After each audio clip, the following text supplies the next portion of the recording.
All right, another edition of the Krueg Show. Final Four Saturday. Lots of people laying around on the couch watching college hoop.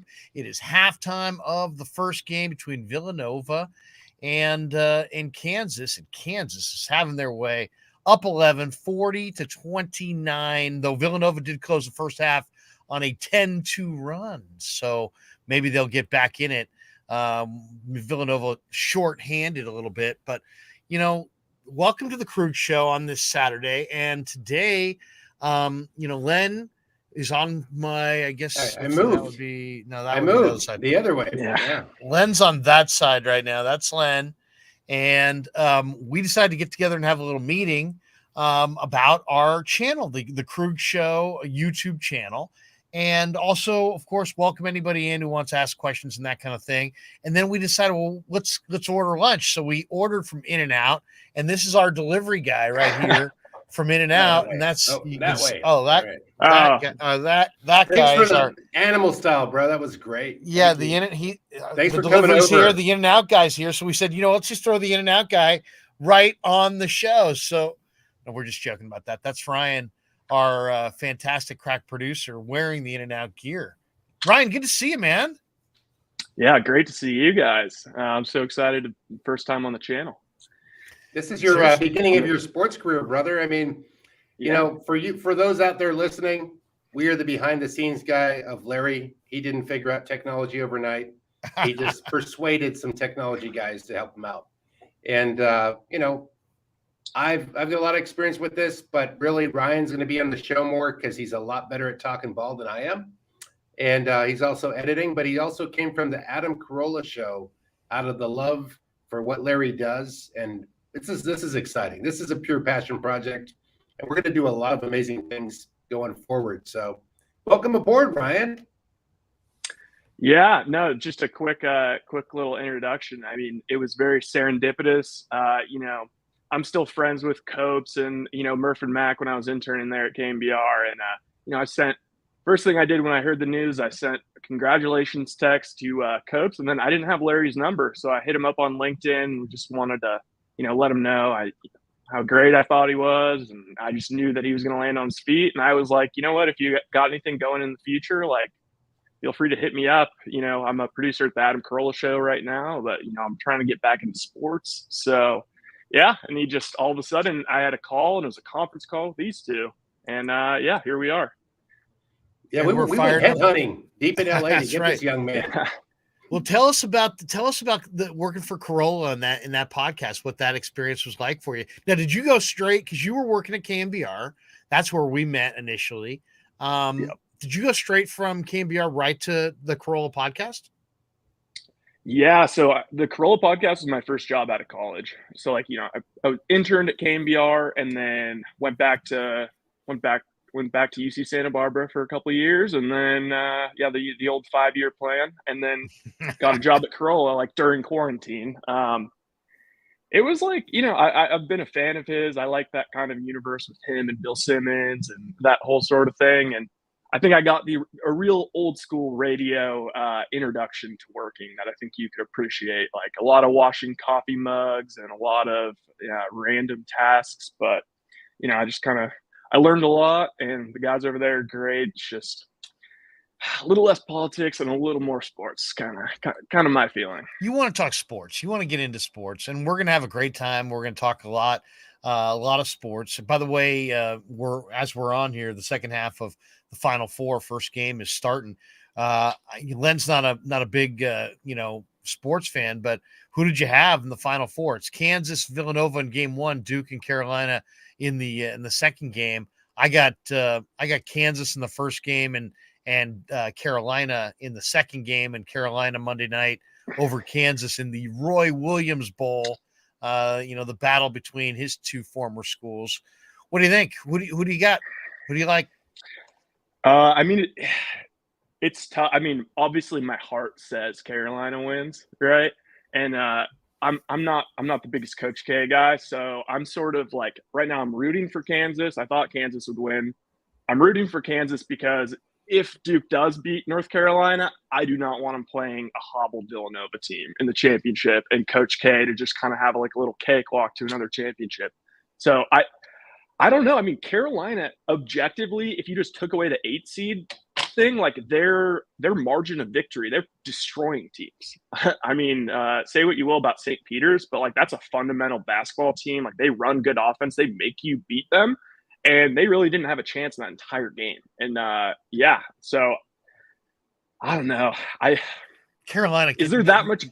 Yeah, Carolina's impressive so far. I'm thinking of the big tall guy for Carolina, Brady Manick, the transfer, the guy who can just shoot lights out.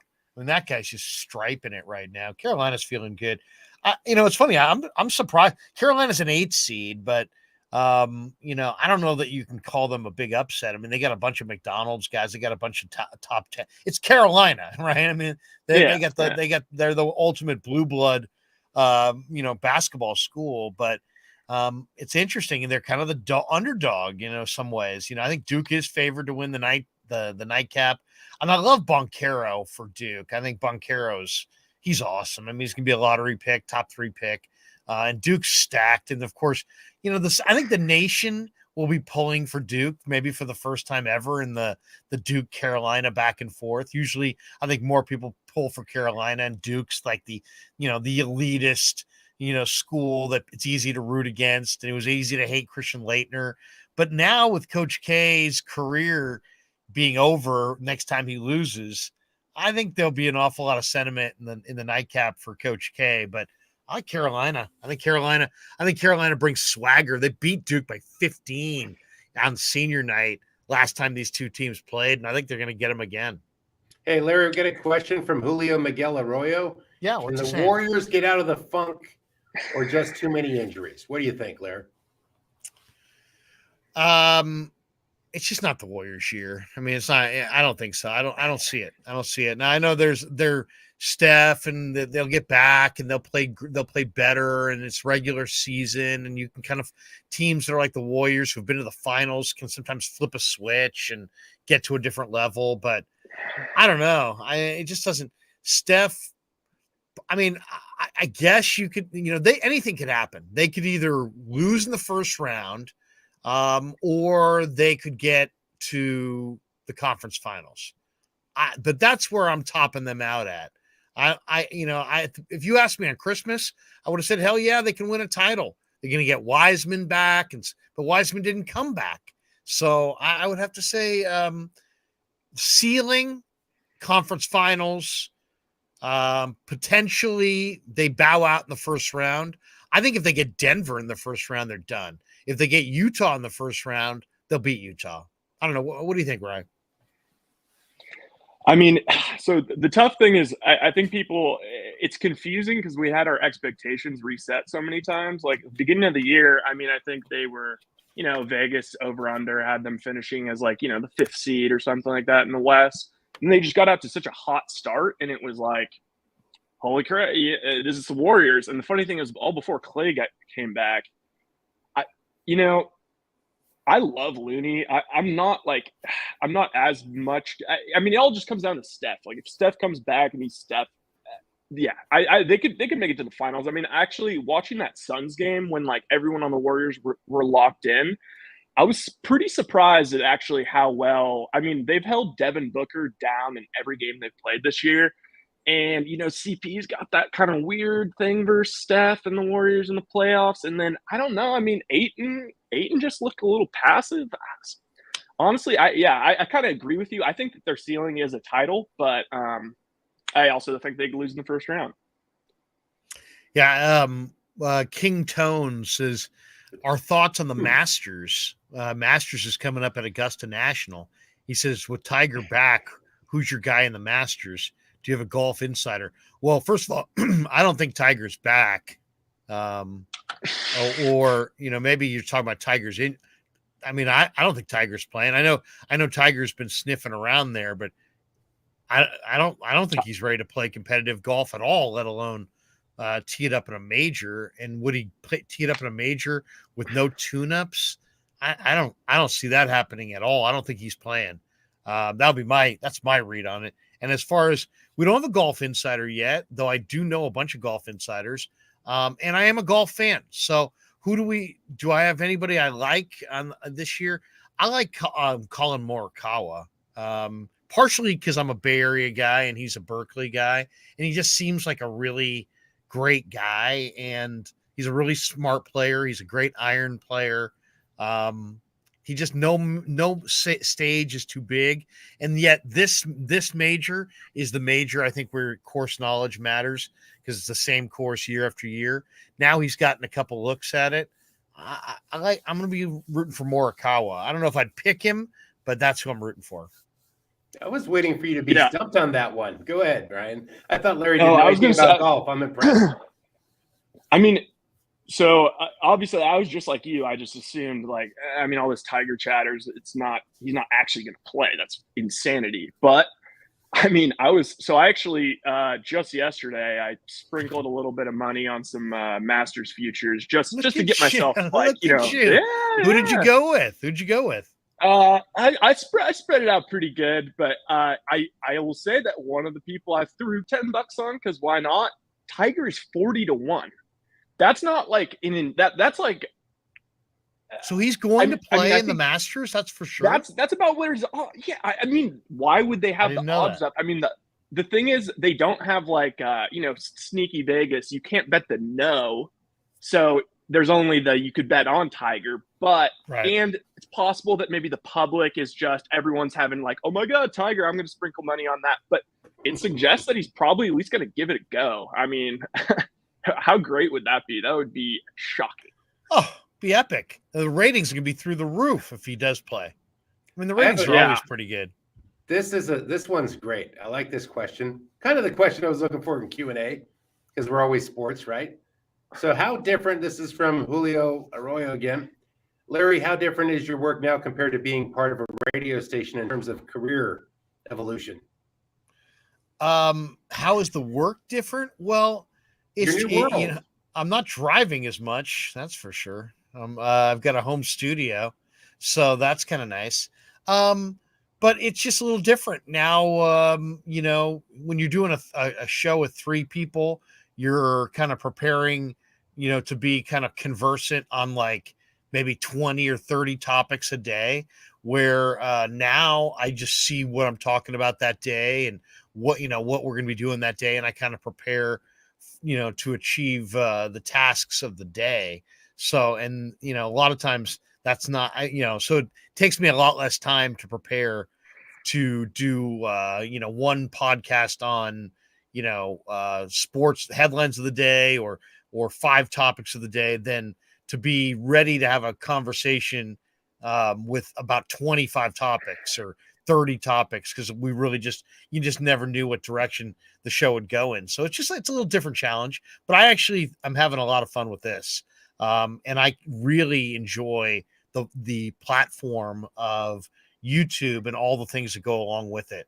A lot more, believe it or not, than terrestrial radio. And I can see why so many people have so much fun doing shows on YouTube, because it is a lot of fun. I would propose the same question to Ryan, because he's worked in the radio station with you, and now he's going into the remote cyber world of portable studios. What do you think, Ryan? I'd say it's more exciting just from the standpoint of the internet sort of, you can pretty much do whatever you want. Everything's kind of out there for the taking. So it's kind of fun to think about you can be always brainstorming creative thoughts and bouncing stuff off each other and, try things out. And if they don't work, it's not you're not going to get yanked by the program director for it, So I'd just say I'm still a little new to this whole space with YouTube and everything, but I'm super excited. We got another one there, Len. What's G-Don? G-Don says, Larry and guys, do you remember an indoor soccer team, the SF Fog, 1980-81, played at the Cow Palace? G-Don, I do not. And I will speak for Ryan. He does not. Yeah. I'm on the Wikipedia. I'm on the Wikipedia now. See if you can look it up. That is a bizarre trivia question, because that's okay. Major indoor soccer league franchise which existed for only one season. What the heck? Were you the owner, G-Don? All right, I got to show this one. Here we go. King Tones, your thoughts on Mark's retirement. So the reason that Mark Willard is deciding to retire. No, are you talking about Mark Ibanez? Willard. I would guess Ibanez. I mean, that's the biggest mark of the marks, right? I know. He's talking Mark Ibanez. Right. Mark Ibanez is going to be with us this week. That's right. Thursday night, I believe, maybe around 8:00. We're going to have a show with Mark, and we're just going to talk a little bit about where he's at, where he's been, where he's going, and his thoughts on Bay Area sports. And is he retiring? I've heard rumors that he's going to jump over to 5 and be on picks. So I don't know. Mark's a heavy hitter, though, and he still has it. So if he wants to go down the dial to 5, you know what? Good for him. But if he does, and on the contrary, or conversely, I should say, if he wants to just hang it up, guy's had an incredible career. He really has. He's been doing it for a long time. I was a little kid when Mark. I think about how timeless he is. I wish I could age as gracefully as he's aged through the years. Man, that would be tough, man. Wouldn't it be tough to be like the guy who's like on TV your whole life? That seems like it would be tough. What if he meets us on here in the cyber world of the interwebs? He's going to be here in the metaverse this week. In the metaverse, in the metatube. Well, exactly. Whatever. He's always welcome. We love Mark Ibanez. Good man. All right, should we pick another one here? Look at this one. Favorite section to sit at Oracle Park. You know what? I don't like the bottom deck because I think it's too flat. I like that second deck. Like the first row of the second deck, whatever the club level, I think it's called. It's crazy. You're sitting like right on top of the action and you're super close.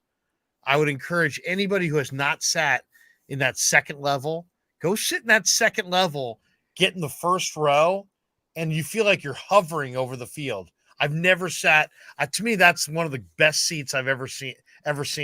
And then, what's a great seat? I don't know, Rye, if you've ever sat there in the arcade, but like down the line. It's great. Those arcade seats are really, really cool because like on a super sunny, bright day in San Francisco, the sun kind of goes right over you. You never have it in your face, really. I don't think. Maybe at 5:00 as the sun's going down. But if it's like a day game, you're going to watch basically the entire game, beautiful sunshine, none of it in your face. Great spot. And not that expensive, like close to great food, really easy to walk up, just get out of your seat and go walk or grab some food. Yeah, love the arcade. Yeah. I got to throw this one in. James Foster, Willard didn't retire. No, he did not retire. Just joking. God, just a joke. This one, Bird Brain. Where's Rod Brooks now? Miss you both.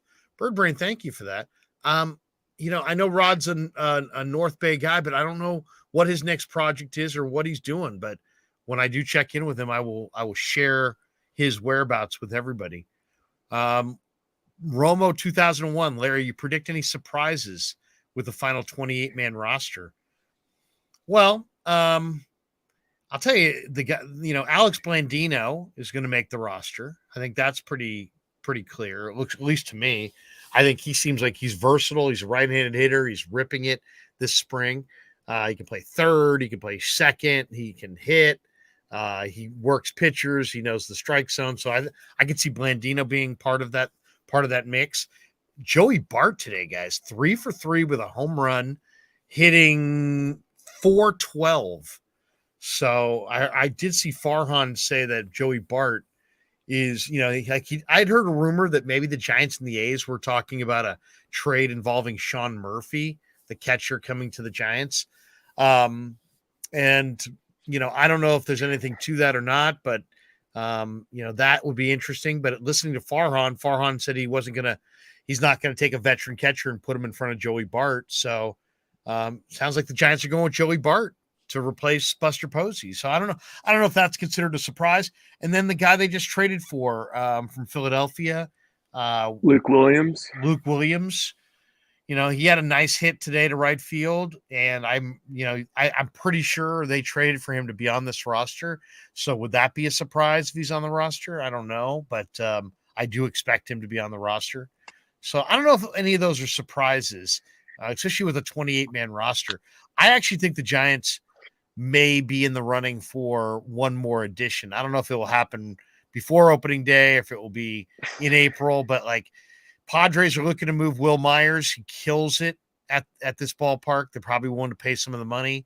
The Pirates want to move their center fielder, the former Giant prospect. What's his name? The Pirates center fielder. He's out there. So there's there's definitely there's talk that the Guardians may wind up moving Jose Ramirez.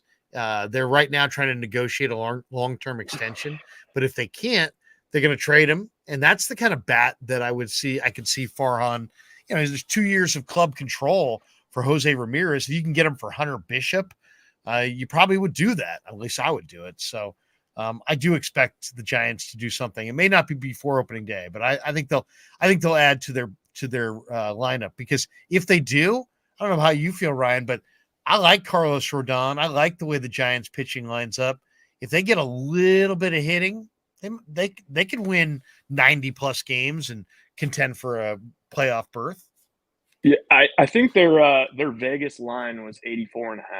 Yeah, I like them over. You like the over on that? Yeah, I think it's tough because you don't really know what to do, because I mean, last year was just so shocking. Like, for me, I'm just fully like, whatever. I mean, in Farhan, we trust, like, I just trust he's going to figure it out. But I still can't get over that they won that many games last year. They were 100-1 to win the division, not to win the World Series. Like, they were 101 to win the division. Like, remember, it was all Padres and Dodgers. Those were the two best teams in baseball before the season. So I have a question for you that I think's good. So, because just as a fan, and I know that this is like, so many people online are always complaining about this. With the Giants and the Niners, how do you feel about it? Seems like, they're in the mix for a lot of these big name free agents, and then they end up, not getting them. They're very selective with who they end up, they'll get Jock Peterson instead of, whatever, the big name. But then it's the double side of it is like the freaking Rams are just they're signing Bobby Wagner and they're signing everybody. And then, the Dodgers just trade for Kimbrel. And it's like how do you feel about that? Do you think that we're being wise or just unable to land the players? It's funny. It's like when I first saw the Kimbrel trade, I thought, oh man, LA, the rich get richer. And that's probably the way it will go, because that deal looked very one-sided in the favor of the Dodgers. But then you looked at what Kimbrel did this spring. He didn't look good in brief outings with the White Sox. Makes a lot of money. They ripped him today. I don't know if you saw, but the Giants just teed off on Kimbrel today. I don't know. I mean, some of these pitchers, it's probably still a great deal for LA. Pollock, for Kimbrel is probably going to be great, but he hasn't gotten off to a great start.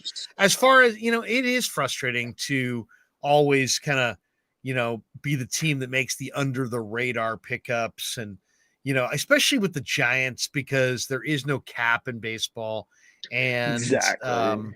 The Giants can spend anything they want. And I thought they should have been, like, Nick Castellanos should have been in this lineup. I mean, there's no reason that a big time bat like that. I mean, you lost Posey, you lost Solano, you lost Chris Bryant, you don't have Longoria, now. I mean, those are four of your best right-handed bats.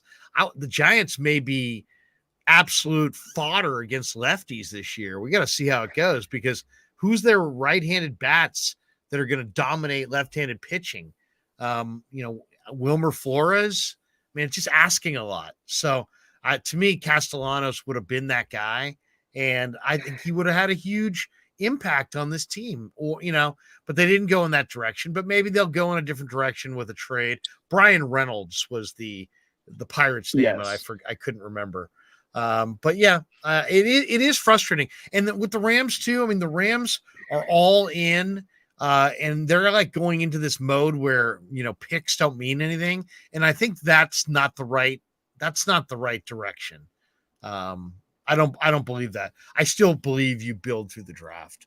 Jose says, Larry, are you confident in the 49ers backfield with Elijah Mitchell, Jeff Wilson, Trey Sermon?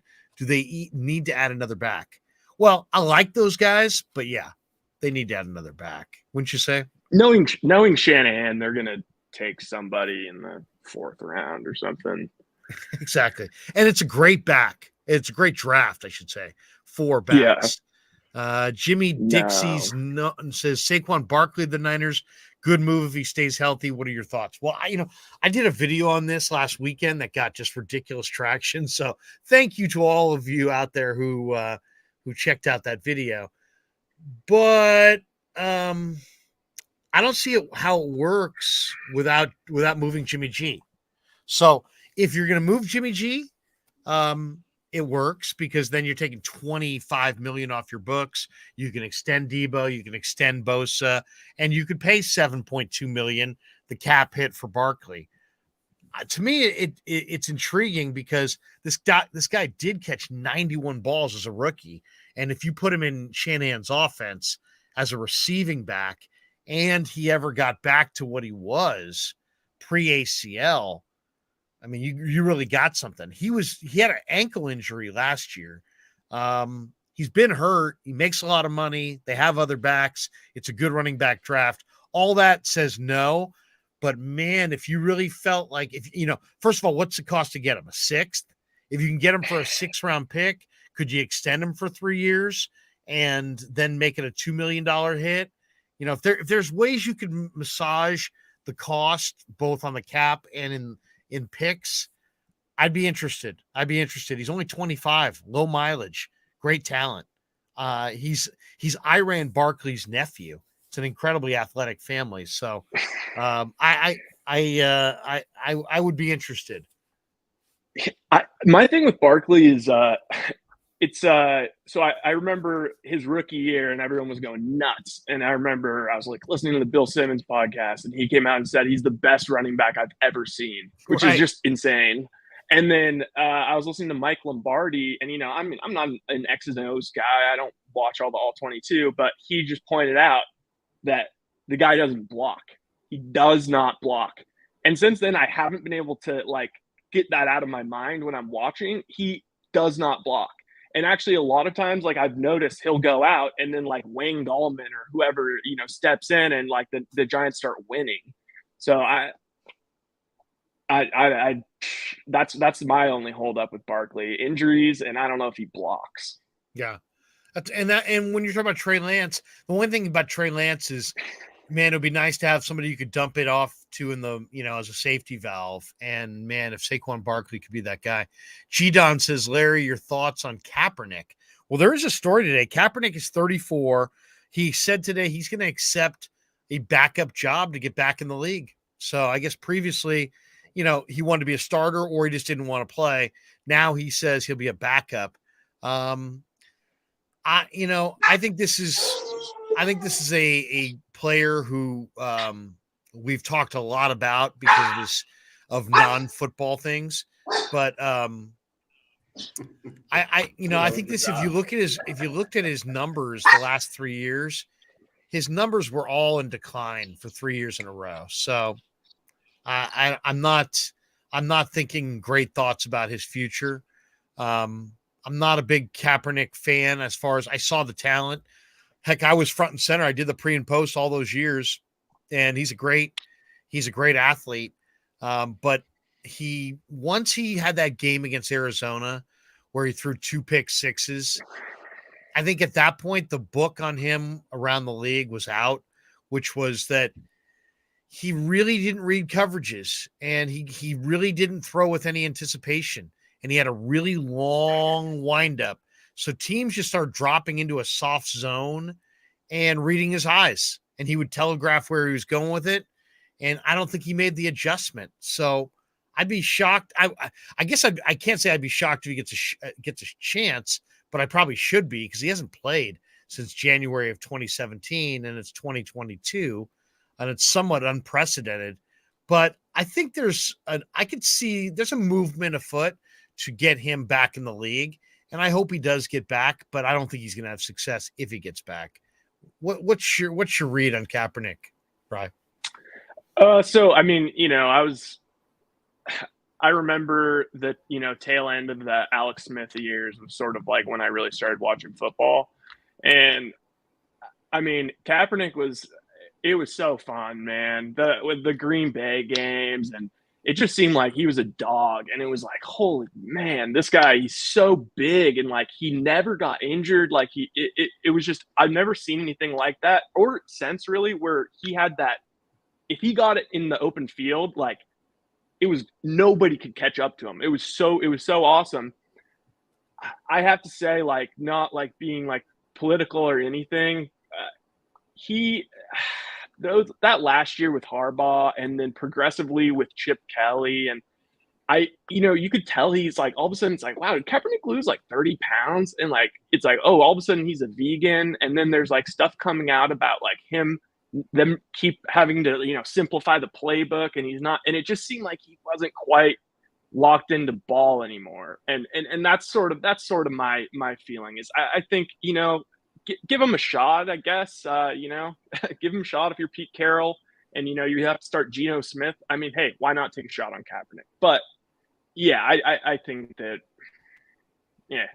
I mean, let's just look at it this way. There are better options. Tell me a team that doesn't have better options. People talk about Seattle. Oh, they got Drew Luck. I see today that Baker Mayfield, Ian Rappaport says he expects the Browns to trade Baker Mayfield before the draft. I got to think that's to Seattle, right? Isn't if Baker gets traded, don't you think he goes to Seattle? You want to hear one wild? I mean, I don't think it would happen, but all right, let's hear it. I love wild. Let's hear wild. What if he got traded to the Patriots? To back up I know Mac? they are to start in front of Mac? Maybe, yeah. I mean, okay. I just remember all Who's better? That stuff that I'd rather have Mac. I don't know. I mean, I just think the ceiling of Mac is. Yeah. But anyway, I know it's just stupid, but I just remember how Belichick was so high on Baker during that draft, and that all came out like they were like trying to trade up for Baker.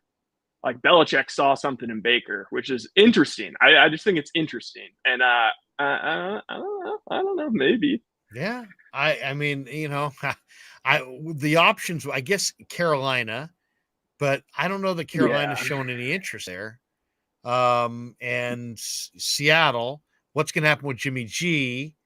Is this, I don't, what do you think happens with Jimmy G? You think they cut him? I mean, I think I was listening to you and Willard talking about it. I mean, I think whatever it is, they're going to do right by him. So my question is, doesn't he have a no trade clause in his contract? I think it once the new NFL season took over, that's out the door. They can trade him. Okay. I mean, I could see him being in like Carolina. That sounds about right to me, but it's frustrating because it's like all of a sudden, like I thought the Saints were going to be super in, and then it seems like they're just rolling with Jameis. I mean, I think just as we get closer to the season, he's the kind of guy like, I mean, I think he's like a better version of Ryan Fitzpatrick, where like, I mean, say what you want about Jimmy, but like when Jimmy arrived here, like everyone on the team responded and were like, damn, like this guy's a dog, like this guy's a freaking leader. And like, remember all like the wide receivers like going crazy, like, oh wow, it's different now. We got Jimmy, like he's got some swag. The guys respect him. He's rocking the Jordans, and I could see him being a great fit, like for a franchise that kind of needs things to like calm down, get the inflammation down a little bit, and like kind of turn around the culture and maybe draft somebody behind him. I'll tell you this. I think the 49ers are in a weird position at the quarterback because you've got this quarterback in Garoppolo who's obviously flawed, who the league for the most part doesn't want, but he's very popular in your room, and you've been to 2 NFC championship games with him at quarterback. And then you have a guy with huge talent, but he may be a bust. We don't know. And what if you chase off Garoppolo or cut Garoppolo?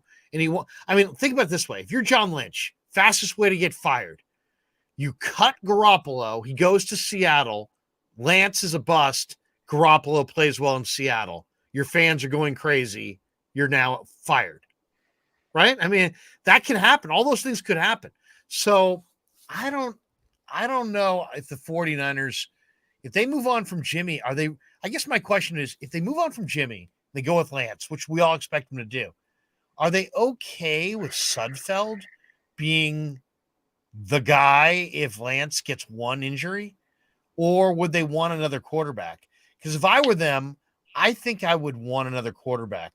The deal that may make sense to me would be like Garoppolo and a pick to the New York Giants for Saquon Barkley's contract and Daniel Jones.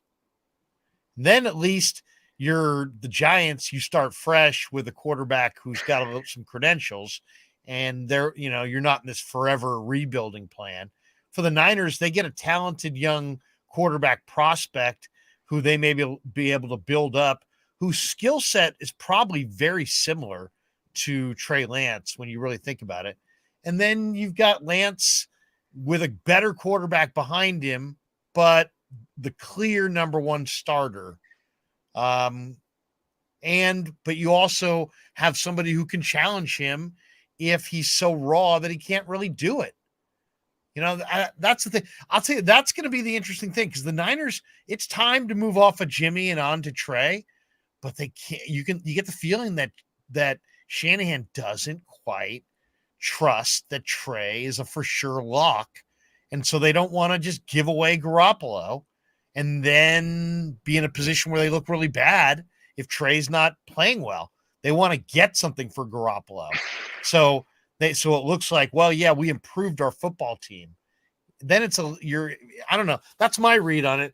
I think, because if they do move Garoppolo and they go with Trey Lance, and Trey Lance gets hurt and the whole season's on Nate Sudfeld, or if Trey Lance looks really, really raw and suddenly he needs more bench time and you have nobody but Nate Sudfeld, I don't know. I mean, things could get out of hand with a team with a fan base that has the expectations that the Niner fan base has. Am I reading that wrong? Okay. Oh, no. I think this is the topic. I think we should actually stay on this for a little bit, because it's just, it's getting, luckily, we've got, Final Four, whatever, baseball's about to start up, but this is the topic in the Bay Area. This is the topic. And I think it's just freaking so many people out. I 100% love what you're talking about, though, I'd be a little worried about bringing Daniel Jones in behind him, just because I think Daniel Jones may actually kind of be good. Maybe. I think that it would almost make it would be too difficult. He's too good. He's too good to be the backup. Too good. He's too good with too much still untapped potential. But I 100% agree. We need to fully commit and get our other quarterbacks the same way the Ravens if Lamar Jackson gets injured, they are still running the same offense with Tyler Huntley. We need somebody that will be able to run. You know what I mean? What about Cam Newton? That's not a horrible backup. That's interesting. He seemed like he had regressed significantly last time I saw him. I agree, but I was thinking of Daniel Jones, because I'm thinking of a player who's good enough that you might be able to take his value. Do you believe that you can build up Daniel Jones's value? How about Sam Darnold? Do you believe that you could build up Sam Darnold's value?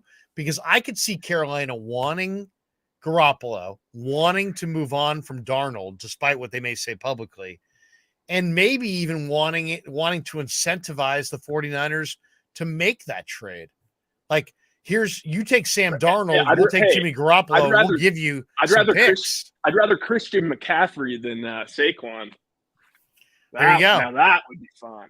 What if you got Christian McCaffrey and Sam Darnold for Jimmy Garoppolo? Yeah. Now you're. It's a lot of money moving around. Now we're talking. That's a lot of money moving around. But they love. How great would McCaffrey be in the Shanahan offense as a weapon? It'd be unbelievable, and I think he would actually use him in a way that would be so beneficial for McCaffrey's career, because obviously, like, he is so much better between the tackles than I would have ever expected. But now there's, he's got a little bit of the injury bug thing on him. I think there's no reason why they couldn't just use him almost like they use Debo, like have two Debos, and then it's like, he's not getting as many opportunities to get injured. Whereas, like, when he's on Carolina, that would be freaking nuts. It's funny on that front. Larry Hughes. I'm not gonna say it. Should the Niners draft Christian Watson for Trey Lance, old college teammate? You know what? That's one of those ones that comes up over and over and over again. And it sounds great. In that first glance, you'd say, yep, get him a receiver he's totally comfortable with. But you got to remember, rookie receivers in the NFL generally struggle. This kid is pretty raw. He also will be jumping from the FCS level to the pros on a team where Aiyuk wants to get the ball more and Debo doesn't want to get the ball any less, and you got an all-pro tight end. So, and they love to run the ball. So that would be my only question is, what if you bring in Christian Watson? Does that do anything to the chemistry? Because what if all of a sudden he's viewed as Lance's favorite going back to college, and they already, you could argue. I like the reason I like Christian Watson is he's a burner, but to me it's complicated if you bring in your star receiver from college, because if he's not ready to be your star and you start going to him and it's perceived that you're going to him too much, you may have some issues as far as the other receivers and how things look, the optics, as they say. I kind of like it sounded so good, the Christian Watson thing, but then all of a sudden it sounded good when it was like, oh, take a flyer on him. But now, like, he dominated the combine so much that now he's moved too high up on the board. It's like, exactly. They won't now. They pick at 61. He's going to go at 25. They probably have no shot at him. Jose says, Larry, who will be the first player drafted from the Bay Area colleges? Cal, Stanford, San Jose State. I love Derek Deese Jr., and I think one of my sleeper quarterback in the draft is the San Jose State kid, Nick Starkel, who I really love, played at A&M. He's not going to get drafted, or he might go in the 7th round. I really like Starkel, and I really like Deese's kid, Derek Deese Jr., but I'll say Thomas Booker, defensive lineman from Stanford. He's 305 pounds. He had a great workout at the combine. Probably on production and talent, he should go in the 6th round, but he'll probably go in the 4th or 5th round because he worked out like a freak, and he's 309 pounds or something like that. So Thomas Booker, I think, is the highest rated guy in the Bay Area this year. But back to the the Jimmy thing, because I do think that does have the probably the sexiest topic in the Bay Area right now. It's a weird situation they're in because it's very volatile. I've heard people say, well, the Niners are going to do what's best for them, and in a way, right, that sounds like really smart business, right? Jimmy's going to do what's best for him. You do what's best for you. Everybody's fine. And when they get down the road. But then think about that. What that means is that the 49ers would hold on to Garoppolo probably right until the beginning of training camp, and then cut him maybe on the eve of camp, sign Bosa and Debo to contract extensions before they hit the field the next day for practice. That's typically when they want to spend that money that is earmarked for Garoppolo. But how is that going to be viewed by the George Kittles and the other players in the room if they view that somehow you kind of screwed up Jimmy on the way out the door after he played hurt for you in the playoffs the year prior? And then, you know what I'm saying? It's like, they're not going to look at him and say, oh man, he had shoulder surgery. They're going to say, hey, he played hurt and he needed shoulder surgery. And if Shanahan and Lynch cut him on the eve of camp, I don't know, man. I don't know how that plays in the room. I bet you there could be some guys who are like, hey, Jimmy was the leader and you did him dirty. I don't know. How do you see it? Yeah, it just comes back to the whole, I mean, it's so frustrating because I feel like I've become a pro Jimmy guy because, well, I mean, let's be honest, I am kind of a pro Jimmy guy. But like last year, it was just so annoying with everybody just screaming about how we had to put Trey Lance in. And I mean, part of me is almost like, I mean, I really want to move on to the Trey Lance era more because it'll shut everyone up, and then we can start reallocating all of those assets to lock up our big name guys. Like that'll make me feel really comfortable. But I mean, I heard so many people that I trust say he was a year away from being a year away, and if he's gonna sit, 8 games this year again behind Jimmy, I don't delay the transition. I don't know. I mean, I guess I could talk myself into it. It's just like they need to make a decision. They need to their lead. I want Shanahan to be focused the entire offseason on just how do I make the perfect Trey Lance offense. You know what I mean? And like that was I did not like the play calling in that first game. No. It made me so uncomfortable the whole time.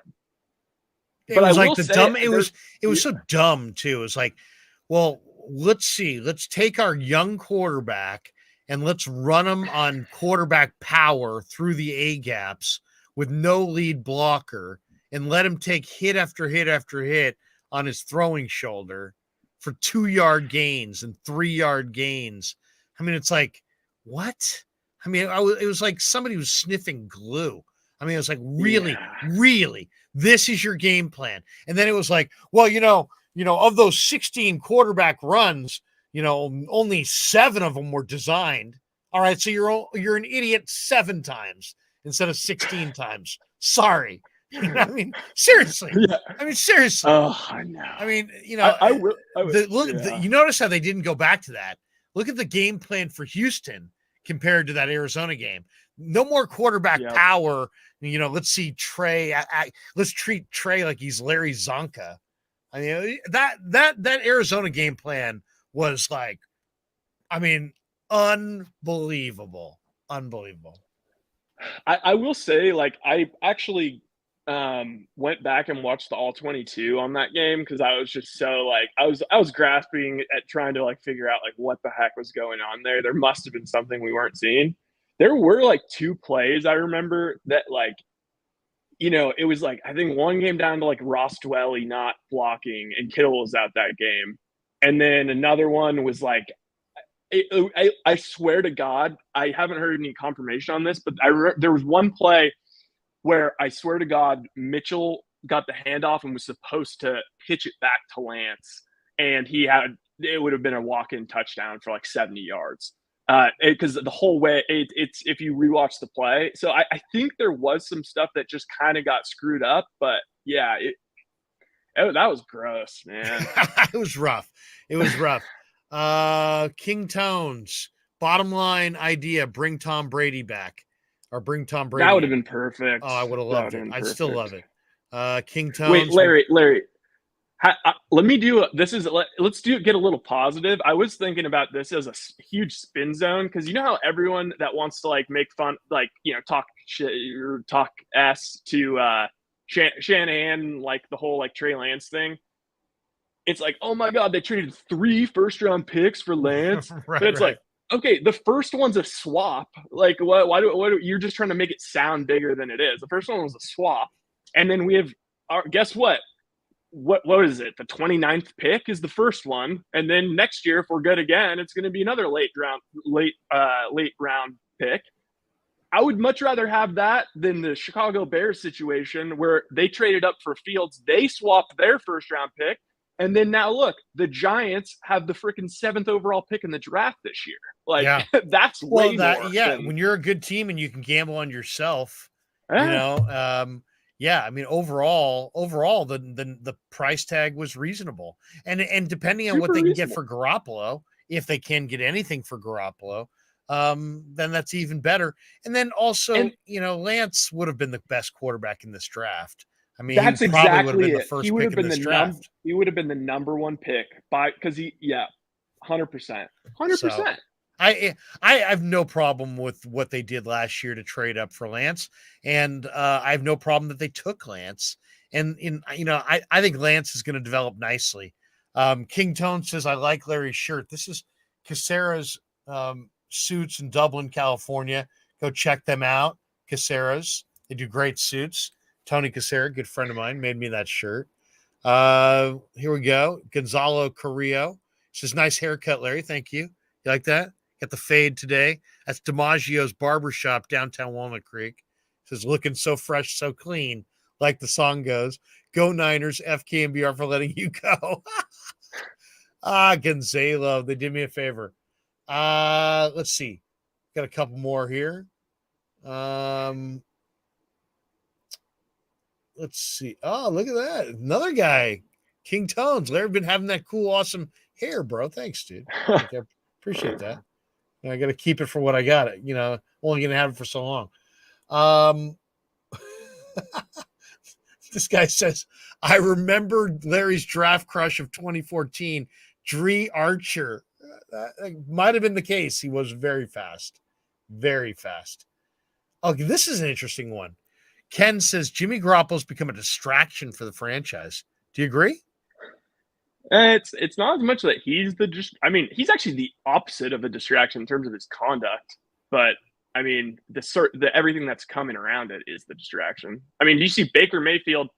There was rumors that Deshaun Watson going to the Browns, and he just says basically like, trade me, I'm not coming back, like no matter what, like immediately. It's like Jimmy's had to deal with so much crap, and he's still, I mean, that he's class act. He's an absolute class act.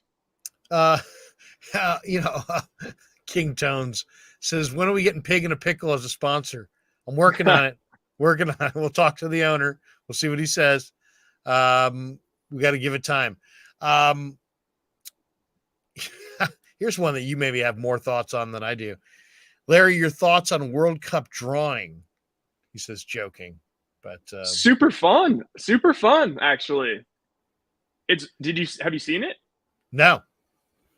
Oh, so even if you're not a soccer guy, we're going against England. Did this come out today? I think it came out maybe 2 days ago. Okay. I think the fourth one's yet to be announced, but I think it's England and Iran. So it's actually kind of a doable, like England, they all have disastrous World Cups always. So, I'll say this. I was just amazed watching the World Cup last time it came around. Watching the U.S. against Portugal, watching Ronaldo. That was awesome.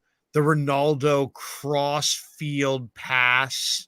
These guys can be as accurate with their passing the soccer ball with their foot as a quarterback could throwing it. I mean, think about that. Ronaldo had this unbelievable cross. Do you remember that?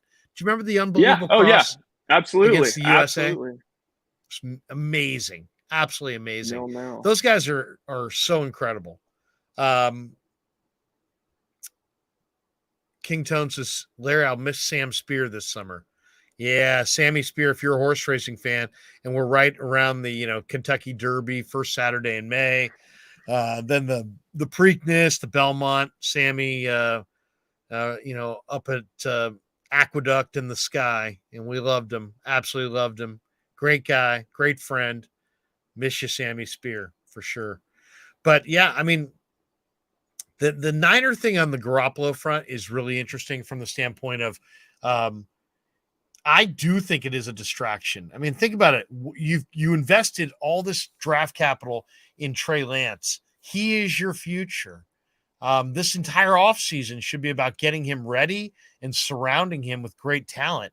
And instead, there's so much dialogue about Jimmy Garoppolo and where he's going and what they're going to do with Jimmy Garoppolo. And it's like there's been very little discussion about Trey Lance and how they're going to surround Trey Lance with the amount of talent to win or how he's going to do. So, you know. What do you think about, because because of your scouting background, like, you always end up watching like all the quarterbacks coming in. What are your thoughts on his mechanics? Because like, I mean, I didn't play football in high school. I was a basketball guy, but I just off the eye test, it's kind of like like when you see somebody with like just a pure shot, it's like it's something that almost can't be taught. Like, your Klay Thompsons, your Steph Curry's, like as accurate as LeBron James is now from three, like it still is kind of like this clunky, you know what I mean? Like it's not all fluid. And then you see like Aaron Rodgers, like that just looks so natural. It just looks so natural, and he just spins that ball, and it feels so. Trey Lance's it just feels a little bit like he's like, just feels a little herky jerky. He hasn't played very much, so that's a big part of it. He hasn't played very much, and I thought you learn to throw from different platforms and different arm angles, and you learn to improvise. And yeah, some of the stuff, he looked kind of a little tight and like a little programmed, like, he wanted to throw it from the same arm slot every time, grip it and rip it. He's going to learn to put touch on the ball. He's going to learn, the nuances of being a professional passer. What was the most concerning thing to me was he seems like when he misses wildly up, and his arm speed is incredible. He's like one of those guys, you can probably hear him throw it, right? He's got so much arm speed, but he didn't throw a tight spiral. And man, if you combine, top of the shelf, top of the scale arm speed, and you can't spin a spiral, then you've got that high speed wobble. And that's probably the most difficult ball to catch. So he needs mechanical adjustments. He needs work on how he grips the ball. He needs work on almost every aspect of the game, really. I think he'll get there. I was watching Chris Sims like interviewing all the quarterbacks coming into the draft, and like one of the things he asked him is just like, as a quarterback, kind of, he was like, "Oh, so how do you grip the ball? Like, are you a whatever?" He's like, "Are you a this finger guy? Are you a whatever finger guy?" And then he's like, "I don't know. I just pick it up. Like that's always what I've done." You know what I mean? So I think he is. He's just he's so raw.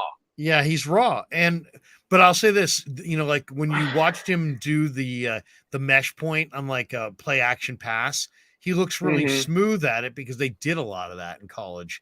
And then when you find out about how he set the progressions in college and how he's really a leader and he's a hard worker and he loves the process of watching football, and he gets better, and and we saw him get better. I mean, I felt like I saw him get better. We only saw 2 games. I expect him to be a whole lot better this year than we even saw against Houston. So I just think that when you get the best athlete with the best physicals and he's also got great mental capability, and he loves the process of football, that's when you have Mahomes. That's when you can surround him with a great play caller with great talent like the Niners have, like Kansas City has. I think Mahomes is the guy that they want him to be. I think that's why they sat him out this year, because they felt like he's the best talent, and that if you gave him the Mahomes kind of trip, that he would, that he may be Mahomes. I'm not, not to put that much pressure on him, but I think that's what they want him to be. He's not a runner. He's an athlete who's mobile within the pocket. That's the biggest. Yeah. Yeah. Because the first game, they treated him like he was a running back. And he's not a running back. He's not, and he's not big as Cam Newton, and he doesn't have the wiggle of a, Lamar Jackson, or even honestly Mahomes seems like he might even have a little bit more wiggle than Mahomes isn't as fast, but he might have a little more wiggle than Lance. It's the thing that's freaky is just the arm. Like that I think he might have the heart. Like I think he has the strongest arm in the league. And I don't think that's even that crazy to say. And I love the fact all the stuff that you were saying is why I'm so in on him, is the hard working stuff. The thing about like his parents, like, if like he didn't have good handwriting on an assignment, they would throw it up and either throw it out and make them redo it. Love all that stuff. But yeah, the other thing is Jimmy might have to go just so like we can just focus on the Trey Lance offense. Because one thing Trey Lance is not is because Jimmy, his best thing is that he gets the ball out. He gets it right out. And he's so good at throwing quick across release. the middle. Yeah. And that is not that's not Lance's. It's not going to be Lance's game, at least right now. Well, I mean, yeah, that's going to have to change. You do have to get the ball out. You can't hold it. But that's a lot of the indecisiveness that you see with young quarterbacks when they don't have a lot of reps. They get indecisive. So that's we saw Jimmy. I don't know that we've seen Trey play enough to even get a basic rhythm. So I think when he does get a basic rhythm, the ball will start coming out on time. Once he has a full grasp of this offense, I think he's going to look a lot better. I mean, just look at Matt Ryan and Kyle's offense from year 1 to year 2. I mean, that was a veteran quarterback. This is the guy who was at the FCS level. So I expect this year he'll look quite a bit better. King Tone says, your thoughts on Bobby Wagner to the Rams. Well, I'm glad the Niners didn't do it because the Niners have good linebackers. Wagner was going to cost a ton. But man, I don't like this from the Ram perspective or from the Niner perspective, looking at the Rams, because Wagner's exactly what they didn't have. They got a second level defender now who's really, really still playing at a very high level. So I don't like the Rams getting Wagner. I think it helps them quite a bit. Yeah. I mean, right. Cause I think that whole Debo thing started when they went up against the Rams, and it was like basically a way to get Ramsey off him is throwing him in the backfield. And like that totally works, except for, it works when like their linebackers can't, defend the run. But I mean, now they have Bobby Wagner. I just hate it. I hate it. It's so annoying. It's so LA. It's just, they get to just have everything, and for not that much of price, like. I know. It is one of those things that's frustrating. There you go. We've got Ryan Smith with me today on the Krueg Show, and we're about an hour in so far. We're talking during the first game of the Final Four, which is now, we should tell you, it's in the books. Kansas has taken down Villanova, and once Villanova lost. Their player was it Justin Moore. Once he tore the Achilles, they were already going to be up against it, but that pretty much did it. I mean, I think Kansas probably would have gotten him anyway, but the fact that Villanova had to go like 6 deep today, Kansas is deep, talented. They're the lone remaining 1 seed, and they were just too much. 81-65 was the final, but Kansas just came out. They jumped them early. 10-0 run, never look back, wire to wire. Yeah, I think Kansas, everyone, I'm pretty sure that was everyone's pick to be the 1 seed that, didn't advance, right? Like everyone had Iowa. Everyone had Iowa beating them. And I actually think San Diego State would have given them a game if San Diego State was so much better than Creighton. That was a brutal loss. But San Diego State's defense was ridiculous. They were the type of team that actually could have slowed them down. Heck, but Creighton almost beat them without their best players, their big man. I think the thing that freaked everyone out was that Kansas-Kentucky game earlier this year when Kentucky just. Kansas is like, all right, we're going to run on you. And Kentucky is like, oh, you want to run? Oh, we like to run. And then they just ran him out the gym and won by like 25. And then everyone started picking. Everyone's like, oh, Kentucky to the championship. Kentucky's going to win. Kentucky's going to make that out of their group. And then I think everyone just like, there's a little bit of a stink on Kansas. But yeah, I think they showed, what's interesting about the tournament is, it shows you where everyone was off on the conferences. Like last year, with the Pac-12 making that run, it was like, wow. Pac-12 had a great run last year in the tourney. Great run. And then this year, surprisingly enough, it's actually the ACC. Like Carolina was a bubble team. They didn't have – a lot of people didn't have Carolina in until they beat Duke. And then they made it in. And Miami, barely inched in the freaking play-in game and beat Notre Dame in overtime. And, Miami made it to the Elite Eight. North Carolina's housing everyone, and they're now meeting Duke to go to the championship. And by the way, this will be Coach K's 13th Final Four. And Carolina beat Duke 94-81 on senior night at Cameron Indoor. So that's a 15-point win on the road against Duke. I like Carolina to get them. I like Carolina tonight. Oh yeah, I think Coach K's hubris is caught up to him. I don't think Carolina's scared of these guys. I don't know. I didn't hear your take on that whole senior night thing, but you can't even call it senior night because Coach K set it up so he had like a half hour before the game to talk, be interviewed, and everyone bowed down to Coach K. And then they were going to play the game. And of course they're going to beat Carolina. That's already assumed. And then afterwards, he's going to get up and MC this whole, Coach K love fest post game, last game in Cameron Indoor. And then what was great is that Kansas, because they went to overtime with Texas, ended up bumping the pregame off on ESPN. So we didn't get to hear that, which was awesome. And then Carolina beat them. And then he told the crowd to shut up afterwards. But how horrible is this? It was their senior night. Because of the Coach K festivities, nobody walked out to center court. Nobody had their jerseys. Nobody was out there with their parents taking pictures. There was no senior night. It was Coach K night. It was all about Coach K. And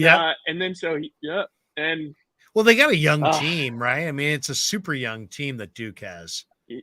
Yeah, but they're all. I mean, they're all five of them. How many seniors do they have? Do they have a bunch of seniors? Oh yeah. I think they had three guys that might have transferred in.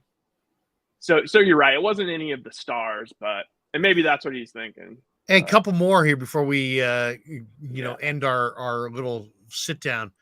Jets gang, who has the best season out of the quarterbacks from last year's draft? So you got Davis Mills, you got in Houston, you got Trey Lance, Zach Wilson, Justin Fields, Trevor Lawrence. Who am I missing? That's pretty much everybody. Davis Mills. Did you say Mac Jones? Mac Jones with the Pats. I think Zach Wilson is going to have a bust out year. I really do, because I think, he coming from it's a huge step to go from BYU to the NFL, and he had to play, and he had to play behind on a really bad team with a really bad line. So I just think Joe Douglas will surround him with better talent. He'll know the offense. I think he's a really talented quarterback who is going to make a huge step forward. I expect Trey Lance to as well. But those two guys, I think, are the guys that will make the biggest jump. I like Fields' talent, I think, but still there's inconsistency there. He still holds the ball for too long. I like Trevor Lawrence, but, the Jaguars are going nowhere. And so, and Mac, Mac had a good first year. I think that, his ceiling is, as Ryan said, not that high. So I'll go with Zach Wilson 1, Trey Lance 2 as the kind of the bust out 2021 quarterbacks in 2022. What do you think, Ryan? I totally agree. I mean, I loved Zach Wilson before the draft just because he's just got that it thing that Rodgers has. That, I mean, it's it's no guarantee that it's going to transfer through, but I mean, it's just his balls are it's so pretty, and it just looks, I don't know. He's got whatever that it thing is. And then of course, I mean, I'm hopeful for Trey. And then I want to say on Mac Jones, I wouldn't be mad if we had Mac Jones on the Niners. I think we could actually compete to win the NFC this year. But I will say, I mean, I would not want to have him on the Pats because there's too many good quarterbacks. There's too many good electric quarterbacks in the AFC now. It's so crazy I love it as a Niners fan, but there's just how are you gonna make it through all those rounds like without winning a shootout? Yeah, I know. Seriously, I mean, you're at some point you're gonna have to lean on the quarterback. At some point, Yeah. King Tones, Larry, what do you think of Baker Mayfield with the Niners? We have the picks. Why not? Well, okay, let's talk about that for a second. How would that even happen? The only way that would happen, and it sounds like right away, the first thing you would say is, "What? No, that what?" Right? It doesn't make any sense. Why they have Trey Lance? Why would they want Baker? They have Jimmy Garoppolo right now, but think about it from Cleveland's perspective for a second. Cleveland, and why would Cleveland want Jimmy over Baker? Because Deshaun Watson's going to be suspended and they don't want to ruin their entire year. And maybe Baker is so immature that the fact that they now have Deshaun, he's ruined in that room and has lost total face and is never going to play another down for the Browns again. If that's the case and you're the Browns, who are you going to play? Who are you going to play at quarterback? Are you really going to? I mean, he could. Deshaun Watson could get an 8-game suspension. He could get, maybe a 10-game. Who knows? What kind of? Are you going to ruin your season because you traded for Deshaun Watson?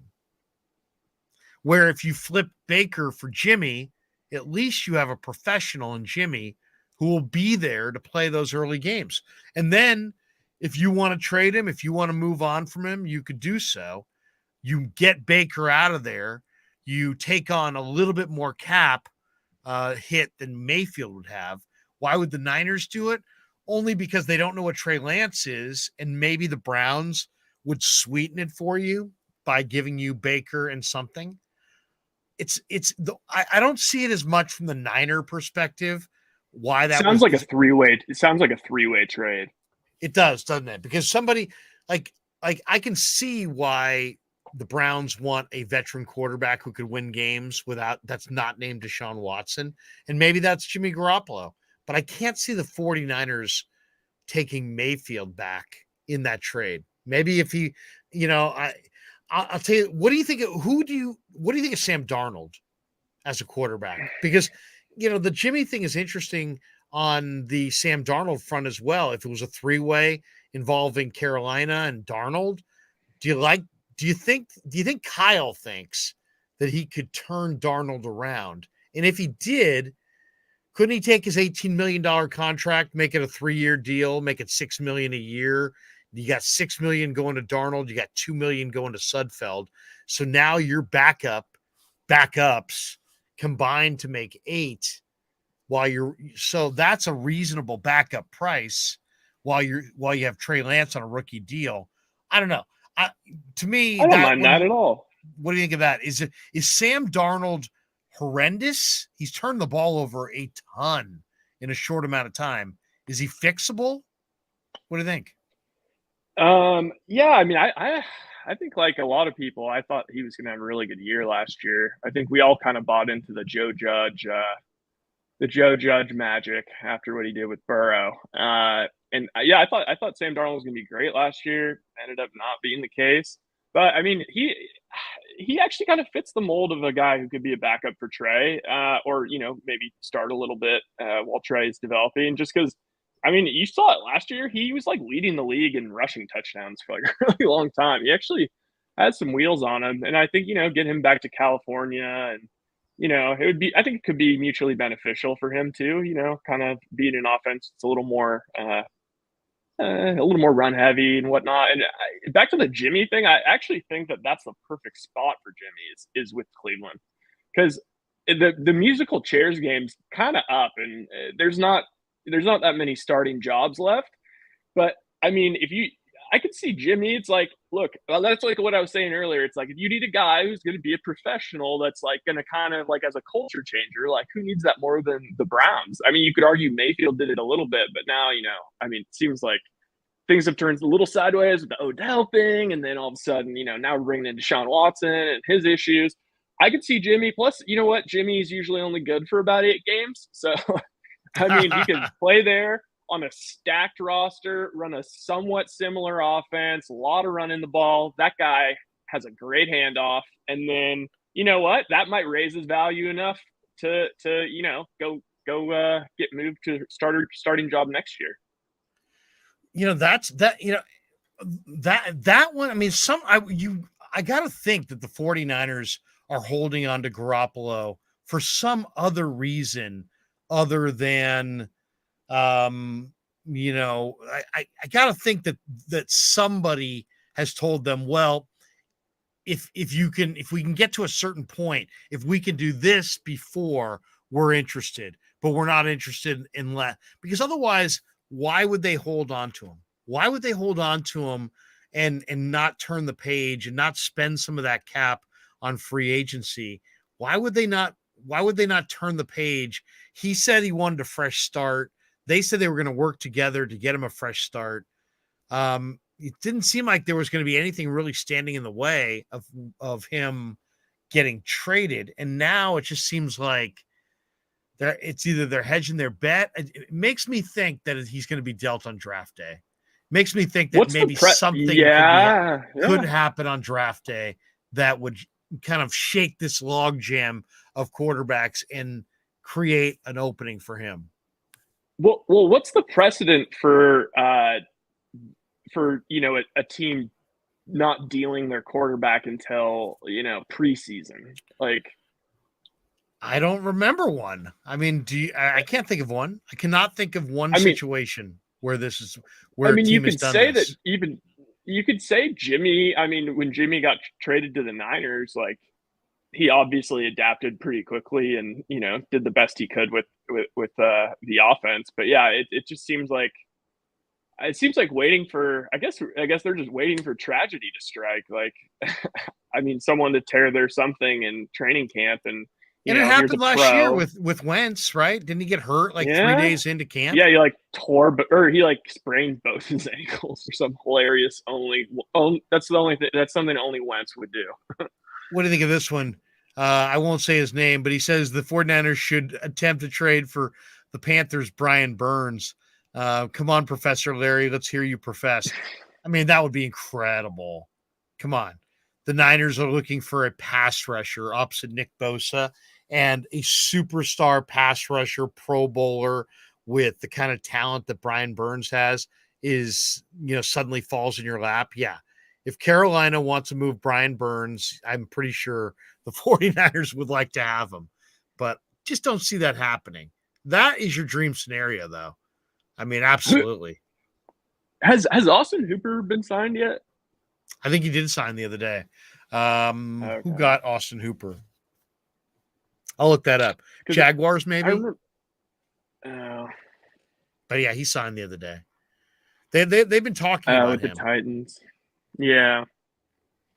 Are you at all nervous about like Kittle wanting to leave or any of our top guys like wanting to leave? Well, I mean, not nervous about it from the standpoint of I think this is where most of these guys want to be. But if they somehow traded Jimmy right before camp because they didn't, maybe he didn't tell him about the surgery. Maybe he delayed the surgery. Maybe the surgery was the reason they couldn't deal him. If that's viewed as aggressive by some of the players, and I could be reading that wrong because they may be totally understanding the situation behind the scenes, which is that maybe there are some teams that don't want to trade for Jimmy unless he's healthy and he's a 30-plus-year-old quarterback coming off a shoulder surgery. Maybe there's some teams that want to hedge their bet, but I don't know how that's going to play in the locker room if they just cut him. If they just cut him right before camp and he has no starting I don't think job. They would do that. I don't think they would do that unless he requested it. But you don't want to bring him to camp, right? I mean, if you bring him to camp, then it's a legitimate quarterback competition between the guy who led you to, or who was there with you as you went to 2 conference championship games, and a guy who you want to win the job in Trey Lance. Doesn't that just seems like it makes Trey Lance's job very difficult? No? Yeah. I mean, it's like almost Yeah, because it's sort of like Jimmy's the walk on, that's he's a third year, fourth year, and they just brought in this highly touted recruit, and it's like they're going to want to give all the breaks to him, but the walk on just keeps working so hard, winning the players over. I think that was a noticeable difference in Jed York's, the way he's kind of conducted himself, this go around with once they got Lynch and Shanahan. And I think that they're pretty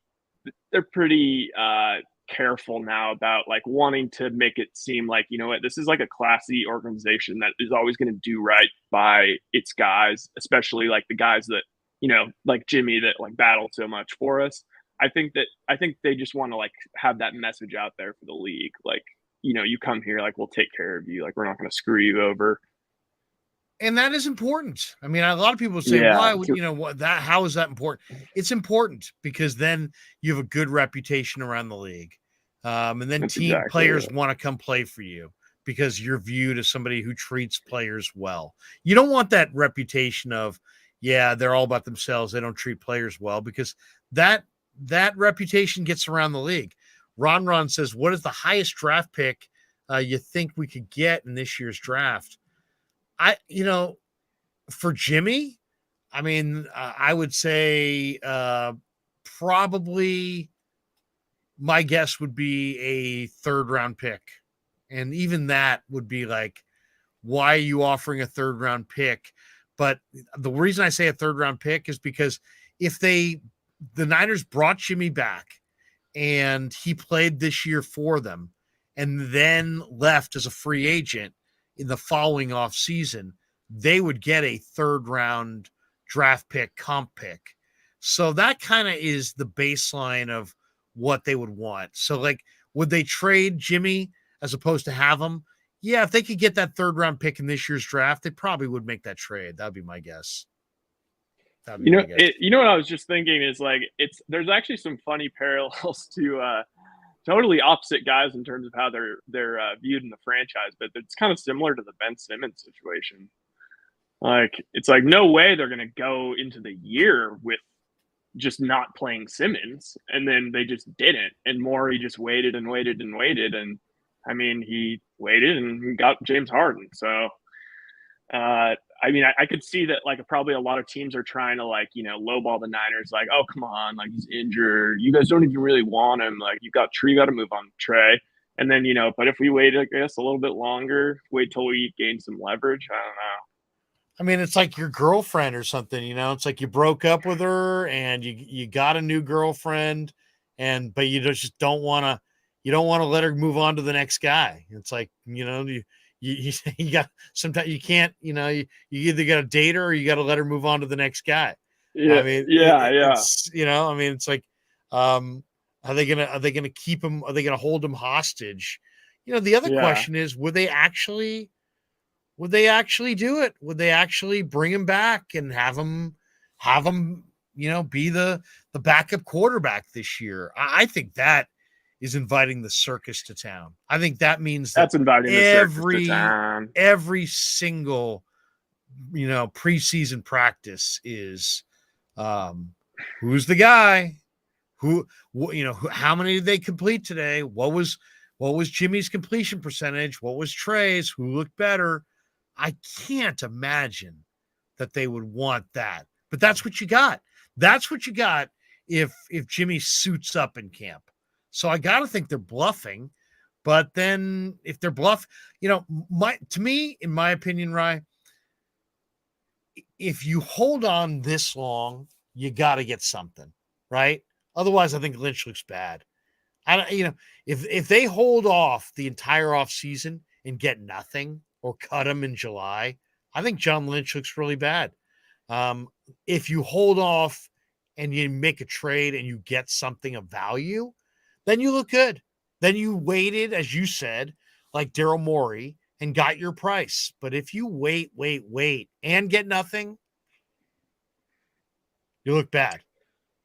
I kind of, and the only thing is, like, I'm rooting for Jimmy. Like, I want him to go to a place where I just want it to be over for him. Like, I want him to be in a No, new seriously. place where he's like, he can meet his new teammates, get used to the new offense before the season starts. I want him to have success. But yeah, it really is an indicator, I guess, of just like how ready is Trey. And I mean, I think that they're probably rightfully a little nervous that if they throw him out and he's not ready, that it could, do damage to his psyche that he'll never be able to recover from or something. Like, look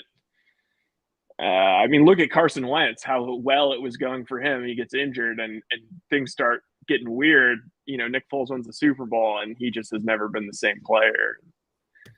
One guy down here, NorCal Collector, says, he says, keep Jimmy G as the backup.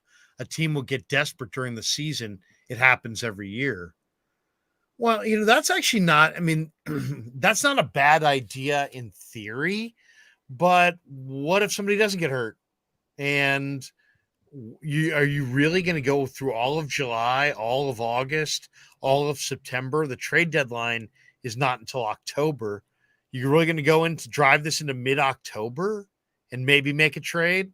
I don't know, man. That seems, to me, that seems like a distraction.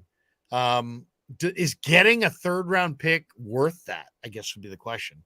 Is it worth it to, is the third-round pick worth potentially having a distraction? See, they'll say, it's no distraction. These guys get along. But what happens is everybody goes to practice. They go back to their locker. The locker room's open. Here comes the media. And now every question is, what'd you think of Trey? What'd you think of Jimmy? Yeah, it's not fair. And it becomes this like everybody's I'm confident in whoever we have. I'm not really sure who's going to win, but I know I love Jimmy and Trey's damn good. And whatever it's going to be, you know what I mean? Every day.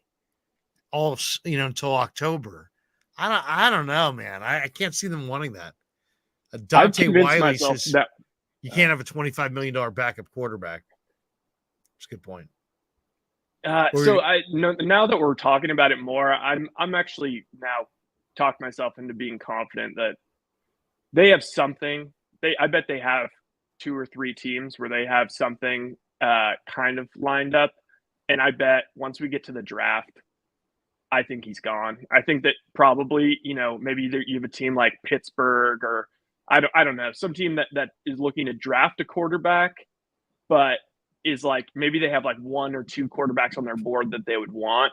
But and so they're holding out hope to see, maybe are we going to get Desmond Ridder? Or is he still going to be available at the 29th or 30th pick or early in the second round? And then if not, then they'll pull the trigger and bring in Jimmy. I could see something like that. I also, on the same note, the whole Browns thing, now that I'm thinking more about it, like, we don't know about the Deshaun suspension. For all we know, they're in talks to bring in Jimmy, but first they need to figure out, like, what the suspension is. Because once that comes down, then they need to make a move. But until then, it's tough to, what are they going to bring in a third quarterback? Like, for the traded Bake? Like, yeah, exactly. They have to figure out their situation. But if Deshaun's going to be suspended, and I think he is, and Baker doesn't want to play there, what other quarterback do they have there? I don't know what other quarterback the Browns have. Do they have Keenum still? Did they just trade Keenum? I thought Keenum got traded. No. So I'll have to see if we can look up who. Yeah, Keenum's on the Bills. Browns. Yeah. Who's the Browns' next quarterback? That's a question. We've got, is it Jacoby Brissett? Jacoby Brissett. Okay, so they just brought him in. Interesting. We have our first donation. Ding, ding, ding, ding, ding, ding, ding, ding, ding. First donation of the day. Jaguayo 56 has donated money. He says, just bring Jimmy and Trey. Just bring back Jimmy and have Trey take quarterback 1 from Jimmy.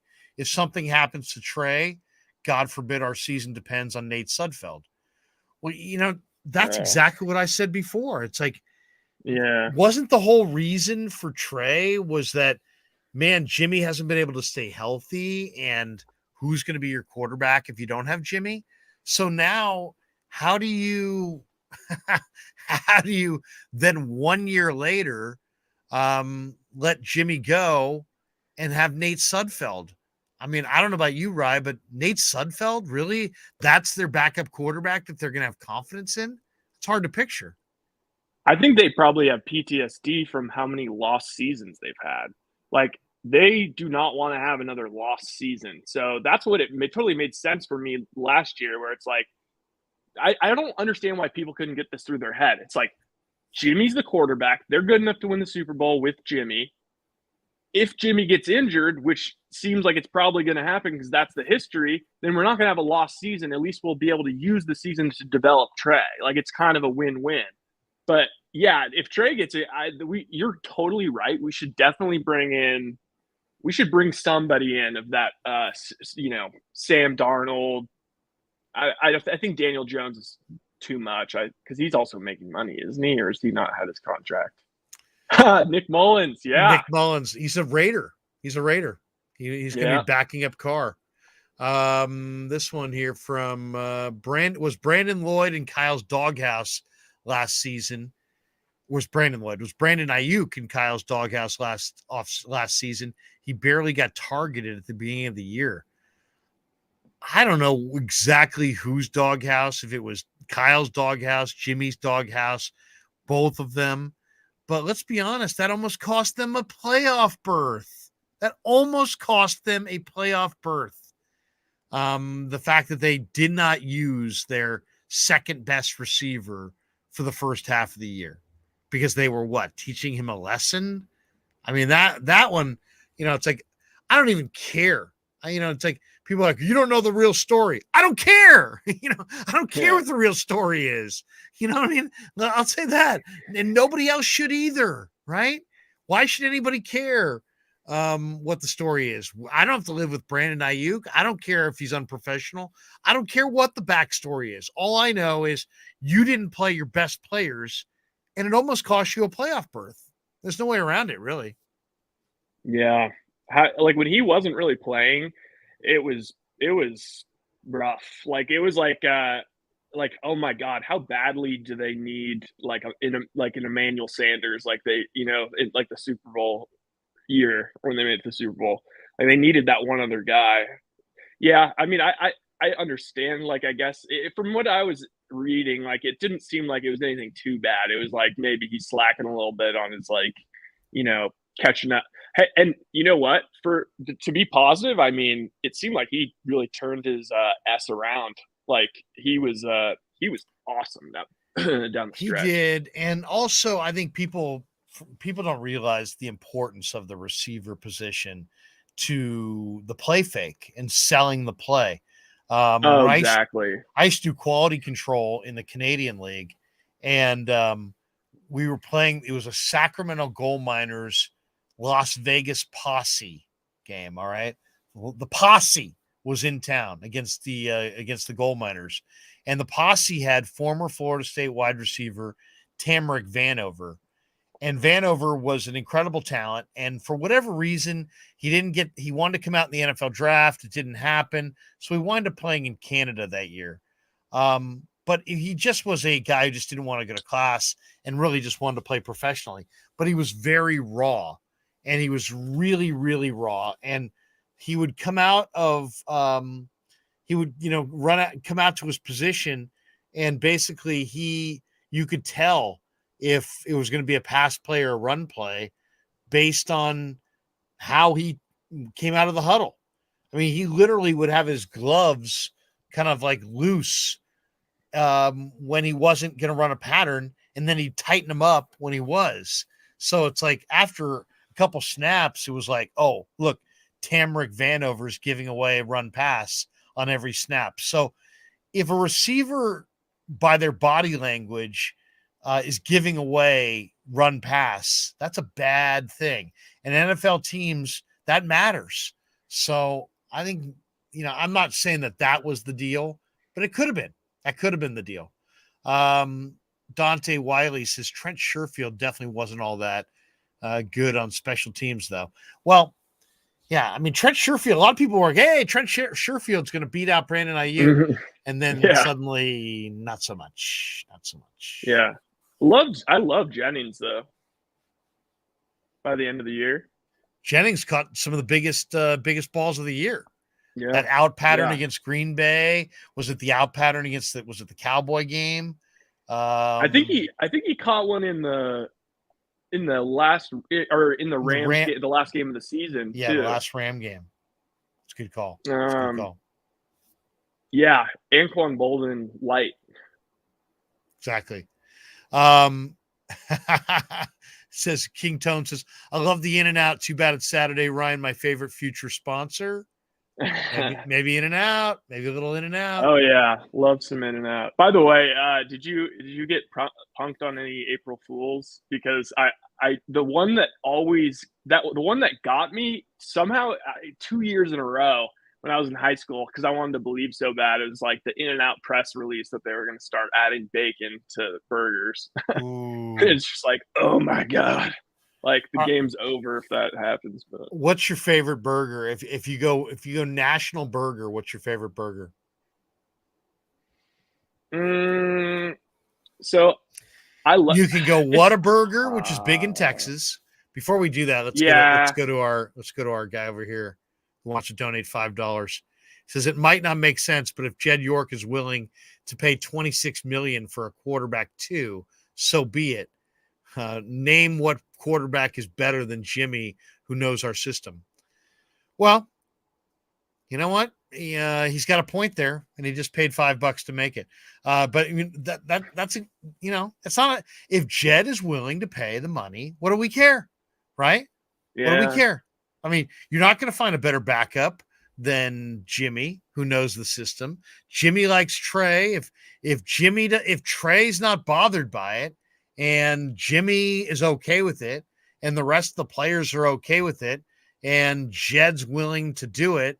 I mean, my question is, isn't the whole purpose, though, of getting rid of Jimmy to have the rookie quarterback on the rookie scale deal so you can take that extra money, spread it to the rest of your roster, and build theoretically at least, a better roster? Doesn't it kind of work against you to have a $26 million quarterback on the bench? I mean, to me, I don't think there's any chance of that happening. If Jimmy's back with the Niners, he's back at a reduced number. I think that's perfectly clear. Now, maybe it's not 8 million, maybe it's 15 million. I don't know. What do you think? It's a lot of money for a backup, but if they can make it work and they've got a championship caliber roster, it's up to them how they want to split it up. They had the same thing last year, except Jimmy was the starter. It just seems very weird to pay a guy 25, 26, 27 million and have him be number 2. Doesn't it? Almost like, why would you do that? Yeah. Yeah. No, I agree. Yeah, I guess the only argument for it would just be like what you were saying. It's like, let's say Trey starts to struggle a little bit, and I mean, you're not going to pull him for Nate Sudfeld. Like he's once you get rid of Jimmy, it's Trey's. It's Trey's to have. He's still like 20 years old. Yeah, I mean, he's a very young kid. Ryan, do you bat right-handed? Giants need a right-handed hitting outfielder. By the way, Larry, do you like Justin Upton to the Giants? He's got pop. Yeah, that was one of the moves I just saw on my phone. Justin Upton released today. I mean, talk about a guy who, released. He's just so much swing and miss in Justin Upton's game. I'd have to see his numbers from last year, but I bet you he hit 200, 220. What did Justin Upton hit this year? I mean, he's got power, but he sure swings and misses an awful lot. Yeah, 2021, 211, 2020, 204, 2019, 215. That's and he wasn't healthy. They can But do better. He hits home run. They can do Hits better than 17 Justin home runs Upton. in 89 games. Yeah, last year. Yeah, That's good power numbers. That's That 34. is good, That's 34 over a full year, pretty much. It's not yeah. bad. And then I don't know how much we're buying into who's the Giants hitting coach now? Because wasn't that like one of the big things last year? They They're have talking about how Justin they're hitting coach. Veely and Dustin Lind and one other guy. They have 3 guys. Yeah. I mean, he's a low average guy, and Yeah. I mean, I don't know. I think they can do better than that. I'll say this: if it comes down to Justin Upton or give Elliot Ramos a shot, I want Elliot Ramos. Give me Elliot Ramos. Yeah. Give me Ramos. Right? Love Ramos. Love. I mean, yeah. How far away is Ramos? Like Well, he didn't have a great year last year, but he should be ready. Really? He should be ready. I mean, he struck out too much. His average was too low, but to me, he's in the best shape I've ever seen. So, we've been waiting for Elliot Ramos for a number of years now. Why not? Why not give him a shot? Yeah, I mean, he's almost 23 years old. King says, Larry, on draft day, you're going to be all day.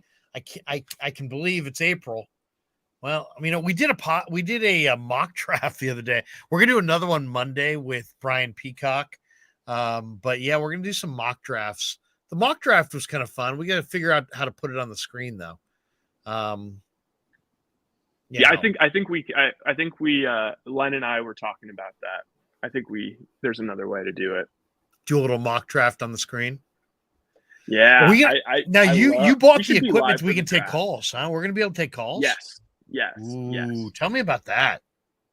So the way it's going to work is I'm going to, just so I don't end up getting spammed like all the time, I'm going to have to get like a Google Voice number. Right. And then I'm guessing what's going to happen is you're going to tweet out, taking calls in 15 minutes at this number, call in, and then, I'll screen them and make sure they're cool. And then we'll pass them on. That's nice. Yeah. NorCal Collector, Joey Bart, starting catcher game 1. Absolutely. I don't think there's any doubt. I mean, Kirk Casale's nice. Defense? Yeah. I mean, his catch and throw is great. That's for sure. Mm-hmm. I don't know about defense, but his catch and throw is really good. Jaguayo 56 donating $5 more. He's inching along 5 at a time here. He says Niners can get over the hump and win the Super Bowl by getting an impact edge rusher or a safety. Down the stretch, we beat the Bengals, Rams, Cowboys, and Green Bay. Well, that is true. Russell Wilson is not in the NFC any longer. Who's the big bad? Who would you say is the number 1 contender outside of the Rams in the NFC? I think that a lot of people would default to the Bucks, but I don't really think they're. I just wasn't very. I'll give you that. So you got the Bucks with Brady, you got the Rams, you got Rodgers in Green Bay, but no Devontae. And with no Devontae, no Valdez game. I mean, you want to talk about chaos in terms of when are they going to make a deal? I guess what they're going to do is they're going to say we have to hit this wide receiver in the first round, and we're banking on him to develop immediate chemistry with Rodgers. Seems a little bit unlikely, but I don't believe in the Cowboys, so don't give me Cowboys. No, and the Cowboys got so much worse in the offseason. Don't believe in the Cowboys. Eventually Tampa's going to backslide with Brady. Yeah, I mean, they're going to be there just because their division's so crappy. But do you see who is the team that's like the young, building, scary team in the NFC? If you had to say one team in the NFC that's a young, up and coming team that's building and is scary, okay, they're going to be good in a year or two. I can't even think of that team. I cannot. No, I mean, I think a lot of I can't think of like an you'd say NFC the team. Cardinals. It's not the Rams. It's not Seattle. Maybe the Cardinals, I guess, but Kyler. You could say the Cardinals, but I don't trust Kyler. I think Kyler's. I don't trust Kyler. I don't trust Kyler anymore. So what do you got? Then you go Atlanta, maybe with Watson. I mean, if they had gotten Watson, but they don't. They have Mariota. Yeah, wait. Watson's Mariota. in Cleveland. I mean, if Atlanta had gotten Watson, maybe Atlanta was the team on the come. Carolina is going to probably dump their coach. They don't have a quarterback. The Saints, no, right? I think the Saints will be decent, but nothing more. Wait, who is? Yeah, the Saints now with Taysom Hill at tight end is what they're saying. Who's going to be the quarterback for the Panthers? It's Darnold. Oh my Darnold God! at $18 million guaranteed. Why are they okay? Yeah, nobody in the NFC East, right? Maybe Eagles. Do you like the Eagles? You know what? If I had to, I do kind of like the Eagles because also like they just got a bunch of salary, right? Because their salary cap opened up because they were working at a major deficit last year because of the Wentz trade. I mean, I kind of maybe like the Eagles, honestly. If you want like a sleeper team that's not at all not a young enough coming team, but I mean, what about the Redskins? I saw they had a very, very easy schedule, and I don't know. I mean, if Wentz maybe put a little something together. I mean, I was a Wentz guy until this year. Some of those plays inside the 5-yard line were downright embarrassing. I don't know. It's frustrating as I'm off the Wentz bandwagon. Yeah. What do you think of the Vikings? No? I mean, I don't know enough about their roster. I mean, Cousins is fine. Cousins is Cousins. Dalvin like, he's just Cook. like Cousins is going to be, pretty good. Justin He's going to Jefferson. be Justin Jefferson's awesome. And so, I mean, yeah, maybe. But I mean, you see what I'm saying? You see what I'm saying about the NFC? It's like, as much as you want to sit there and go, you know what? The 49ers, Trey Lance, and, the 49ers might be the best team in the conference. I mean, why not? Why? Again, see what the draft looks to the like. Jimmy thing. Yeah, because our roster built a QB aside, our roster is the number one roster in the NFC, I believe. If you throw in coaching as well. You got Shanahan, Debo, Kittle, Aiyuk, Lance. If Lance and a let's just say an above average defense. I won't call the Niner defense epic, but it's an above average defense. Yeah. With some questions in the secondary, and they got to get a nickel back. They got to get probably another corner. They need another edge rusher. They need a little bit more on defense. Maybe a little speed from receiver, a little better offensive line. Yeah. Niners could probably bolster both sides of the offensive and defensive line. Yeah, I agree. I mean, also, like, what are your thoughts on, like, McGlinchey? It seems like I didn't hear much about him last year. Tore the quad away from the bone. Yeah. So, I think he'll make it back. He's kind of one of these guys that he's really a much better run blocker than a pass blocker. But I still think he's not a guard. I think he's a right tackle. I think what he's playing is his best spot. I think he's a right tackle who's just going to struggle against speed rushers from time to time. But yeah, it's a big question. I guess if he's not ready to go, maybe Jalen Moore steps in at tackle. It seems like, the Niners always wind up with a need in the draft that you weren't anticipating. A couple of years ago, it was right tackle. They had, they decided to go with McGlinchey, 9th overall. One year it was a punter. I didn't realize they were looking for a punter that early. Mitch, yeah. By the way, I don't know. I have a little tidbit on Mitch because, he's an Australian rules football guy, right? So he actually, I remember like looking him up after the draft. He ran a 4.5. He ran what Kaepernick ran in the 40. Really? Kaepernick is fast.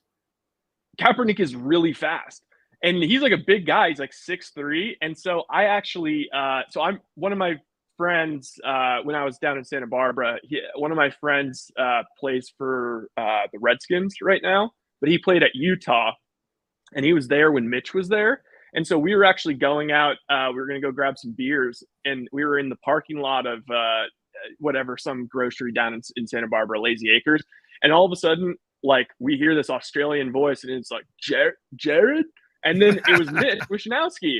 And so I ended up hanging out with him for like a couple days, and because he was just down there with his girlfriend. Cool guy. I super cool guy. And I asked him straight up, like, dude, like, I've been waiting for you guys to run the fake punt. Like, I know, like, you were a burner. Like, when is that happening?